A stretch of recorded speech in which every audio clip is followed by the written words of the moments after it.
নমস্কার বন্ধুরা, আজকে আমি আপনাদেরকে জানাবো রামকৃষ্ণ পরমহংসদেবের জন্মস্থান কামারপুকুর এবং মা সারদা দেবীর জন্মস্থান জয়রামবাটির বিভিন্ন অজানা তথ্য এবং ঘুরে দেখা বিষয়, কখন আসবেন, কিভাবে কুপন সংগ্রহ করবেন, প্রসাদ কখন পাবেন, কি কি দেখবেন, এইসব বিস্তারিত বিষয় নিয়ে।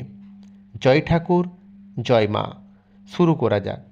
যারা আপনারা কলকাতা থেকে আসবেন তারা গোঘাট স্টেশনে নেমে ওখানে অটো এবং টোটোর সাহায্যে মাত্র 7 কিলোমিটার আসলেই পৌঁছে যাবেন রামকৃষ্ণ মিশন কামারপুকুরে, মাত্র 20 টাকার বিনিময়ে। আর যারা গাড়ি করে আসবেন তারা সরাসরি কামারপুকুরে রামকৃষ্ণ মিশনে পৌঁছে যাবেন। ওখানে যদি আপনারা থাকতে চান 1 দিন 2 দিন অথবা আরও বেশি, ওখানে আপনারা থাকার ব্যবস্থা রয়েছে। কর্তৃপক্ষে জানালে আপনাদেরকে ঘর দিয়ে দেওয়া হবে।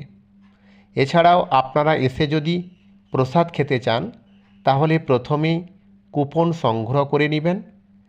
বেলা 11:30 থেকে লাইনে দাঁড়াতে হয় এবং দুপুর 12টা থেকে প্রসাদ খাওয়ার ব্যবস্থা রয়েছে।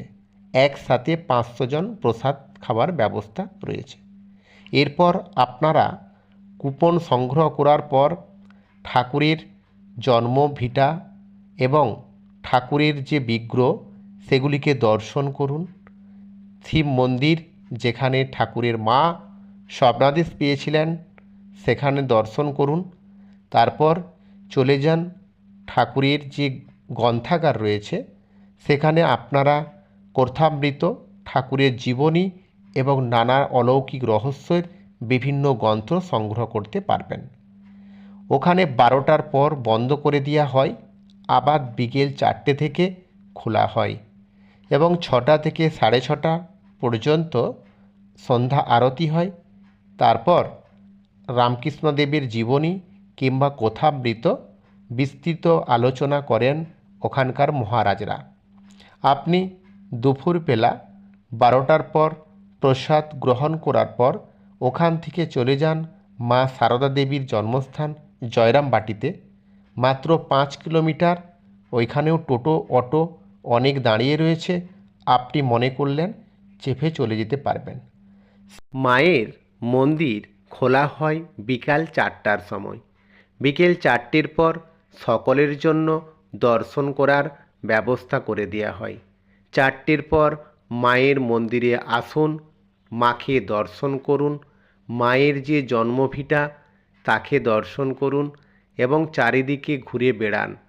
আপনার মন এখান থেকে একটুখানিও সরতে চাইবে না। গোশালাতে অবশ্যই যাবেন। বড় বড় গাভীদেরকে দেখলে আপনার মন শান্ত হয়ে যাবে। মাকে আপনার মনের কথা জানাবেন। ঠিক সন্ধ্যা 6টার সময় মায়ের সন্ধ্যা আরতি হয়। 6টা থেকে 6:30 পর্যন্ত মহারাজরা মায়ের সন্ধ্যা আরতি করে থাকেন। আপনি ভক্তি এবং শ্রদ্ধা দিয়ে মাকে দর্শন করুন, মায়ের সন্ধ্যা আরতি উপভোগ করুন। দেখবেন আপনার সমস্ত জ্বালা যন্ত্রণা ভুলে যাবেন। মা কি বলতে জানেন? মা সতেরো মা, অসতেরো মা, তাই ভয় নেই। মাকে আপনার মনের কথা জানাবেন। এছাড়াও মায়ের মন্দির ছাড়াও ওখানে রয়েছে বিবেকানন্দ মঠ এবং এছাড়াও নানা ধরনের মঠ রয়েছে, অবশ্য বিবেকানন্দের মঠে যান। তাছাড়া রয়েছে সিংহমাইনী মন্দির, খুবই জাগ্রত। মায়ের গ্রন্থশালা রয়েছে, সেখান থেকে মায়ের অজানা গল্প আপনারা গ্রন্থশালার গ্রন্থাগার থেকে নিতে পারেন। মায়ের পুণ্যিপুকুর যেখানে মা বাসন মাজতেন এবং স্নান করতেন, সেগুলো অবশ্যই দর্শন করুন। আর যদি আমার ভিডিওটি ভালো লাগে তাহলে অবশ্যই লাইক, শেয়ার, কমেন্ট করতে ভুলবেন না।